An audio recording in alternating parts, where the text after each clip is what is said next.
ગુજરાતના 1.20 લાખ રત્ન કલાકારો બેકારીના ભરડામાં છે। રત્ન કલાકારોના બાળકો માટે શિક્ષણ ફી રાહત પેકેજની જાહેરાત। રાજ્યભરના 1.28 લાખ બેરોજગાર રત્ન કલાકારોએ ફોર્મ ભર્યા છે। શાળા સંચાલકોએ રત્ન કલાકારો વચ્ચે ઘર્ષણની સ્થિતિ પણ સર્જાઈ। 1.20 લાખ પૈકી માત્ર 70,000 ફોર્મ સુરતમાં ભરાયા છે।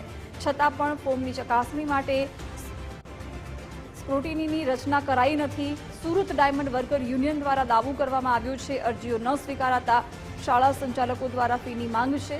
તાત્કાલિક ધોરણે ફોર્મ સ્ક્રુટિની પ્રક્રિયા કરી સહાય આપવાની માંગ છે। ડાયમંડ ઉદ્યોગમાં ચાલી રહેલી મંદીની વરવી વાસ્તવિકતા સામે આવી છે।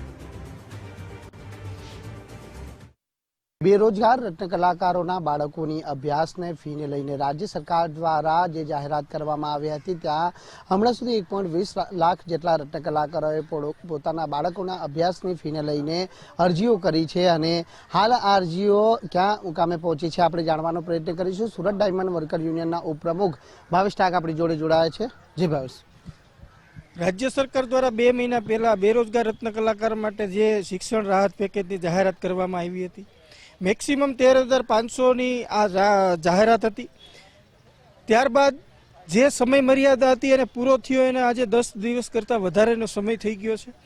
સુરતની અંદર 70,000 કરતાં વધારે અને સમગ્ર ગુજરાતની અંદર 1,20,000 કરતાં વધારે ફોર્મ ભરાણા છે। તો આનાથી આપણે આંકલન લગાવી શકીએ કે કેટલી ગંભીર પરિસ્થિતિનું નિર્માણ ડાયમંડ ઇન્ડસ્ટ્રીઝમાં બેરોજગારીનું છે। ધનરાશિની વાત કરીએ તો 100 કરોડ કરતાં પણ વધારેની રકમ થાય છે આંશિક। તો આ ગુજરાત સરકાર માટે કોઈ મોટી રકમ નથી। તો તાત્કાલિક જે લાભાર્થીઓ છે એને લાભ દેવામાં આવે। હજુ સુધી સ્ક્રુટિની કમિટીનું ગઠન નથી થયું। હજી સુધી કેટલા ફોર્મ પાસ થયા છે એની પણ સરકારે જાહેરાત કરી નથી। તો અમારી એક જ માંગણી છે કે રત્ન કલાકારો અને સ્કૂલોની વચ્ચે જે ઘર્ષણ થાય છે એ ઘર્ષણ ન થાય એ માટે તાત્કાલિકની ધોરણે આ ફી ચૂકવી દેવામાં આવે। જે રીતે ચોમાસું આવે અને ખેડૂત વરસાદની રાહ જોવે છે એ રીતે આ શિક્ષણ ફીની રાહ અમારા કારીગરો જોઈ રહ્યા છે।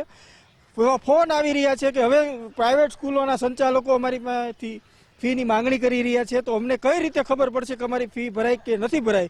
તો આ બાબતે સરકારે તાત્કાલિકના ધોરણે ધ્યાન રાખી અને જે પેકેજ જાહેર કર્યું છે એનું અમલીકરણ કરાવી અને લાભાર્થીઓને લાભ અપાવે એવી જ મારી માંગણી છે।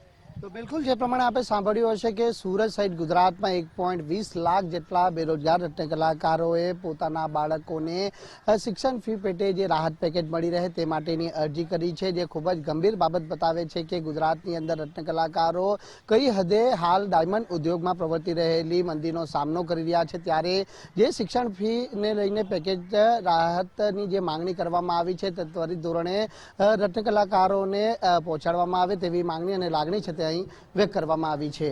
કેમેરામેન દેવાંગ રાણા સાથે રાકેશ બ્રહ્મભટ્ટ, ગુજરાત ફર્સ્ટ, સુરત।